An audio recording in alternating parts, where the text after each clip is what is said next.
रजत, Vivian, Avinash से लेकर दो कंटेस्टेंट ऐसे जिनका बाहर जाना लगभग तय है, वो इस बार नॉमिनेट हो गए हैं। और इस बार नॉमिनेशन का पूल इतना खतरनाक है कि अगर डबल इविक्शन हुआ तो दोस्त मामला घर का बहुत ज्यादा ठंडा पड़ सकता है। यानी कि अब मेकर्स शायद कुछ बड़ा प्लान कर रहे हैं भाई। जैसे जैसे बिग बॉस अपने फिनाले की तरफ बढ़ रहा है, तब से नॉमिनेशन की जो ये प्रोसेस है वो थोड़ी सी इंटरेस्टिंग बट शॉकिंग होती चली जा रही है। अभी दिग्विजय सिंह राठी घर से बेघर हुए, यामिनी और ईडन घर से बेघर हुए, लेकिन अब घर के अंदर मौजूद 11 कंटेस्टेंट में से 6 लोग नॉमिनेट हो गए हैं।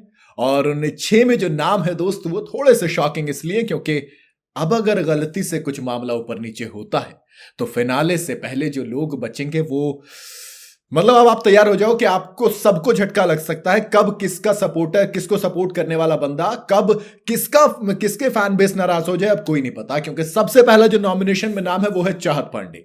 बट मैं नहीं कह रहा कि चाहत घर से बाहर होंगी, नहीं, चाहत पांडे अभी घर से बाहर नहीं होने वाली, क्योंकि चाहत पांडे के पास फैंस का सपोर्ट भी है और उन्हें नॉमिनेशन के वक्त खेलना भी आता है।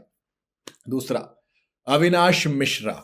जी हां, अविनाश मिश्रा भी इस बार नॉमिनेटेड है। बड़ा मजा आ रहा था उनको शायद जो उनकी जब मर्जी के टाइम गॉड बन रहे थे, जैसे विवियन, रजत, अविनाश खुद टाइम गॉड थे तो वो सेफ चल रहे थे। लेकिन अब श्रुति का टाइम गॉड बनी अविनाश के बाद तो सीधी सी बात है कि दोस्त अविनाश मिश्रा एक बार फिर से नॉमिनेशन में आ गए। चलिए, अविनाश आते हैं तो उसके बाद विवियन डिसाना साथ साथ चल रहे हैं, लेकिन कहीं ना कहीं एक जो चीज है वो सेफ खेल रही है, वो है ईशा। आए हाय भाई साहब, बहुत तेज है।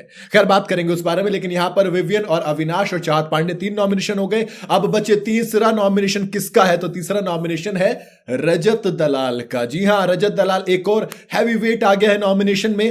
तो अब देखो, अविनाश, विवियन और रजत, इन तीनों का कुछ नहीं होने वाला ये नॉमिनेशन में, क्योंकि जहां अगर वोटिंग के यानी जनता के वोट के बेस पर घर से बेघर होने का प्रोसेस चलता है तो ये तीनों के तीनों सेफ हैं। टोटल हो गए 4, बचे 2।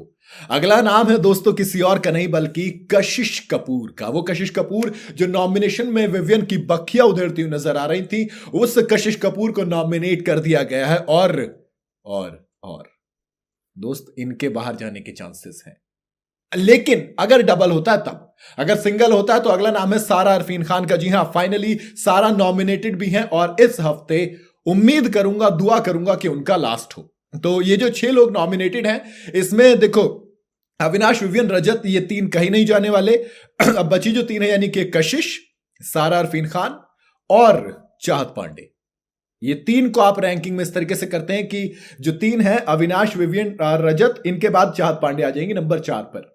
और बॉटम 2 यानी कि उसके बाद कशिश, देन सारा। मेरे हिसाब से ये नॉमिनेशन की जो वोटिंग ट्रेंड्स आखिर में खत्म होंगे कुछ ऐसे होंगे। और सारा अरफीन अगर सिंगल इविक्शन होता है तो बेघर हो जाएंगी, लेकिन अगर डबल इविक्शन होता है तो कशिश कपूर और चाहत पांडे में से भी किसी एक का नंबर लग सकता है, ऐसा मुझे लगता है। बाकी आपको क्या लगता है, कौन होगा बेघर? आप अपनी राय कमेंट में जरूर बताइएगा। वीडियो अगर आपको पसंद आई हो तो इसे लाइक और शेयर जरूर करें और जाते जाते चैनल को फॉलो और सब्सक्राइब जरूर करते जाइएगा।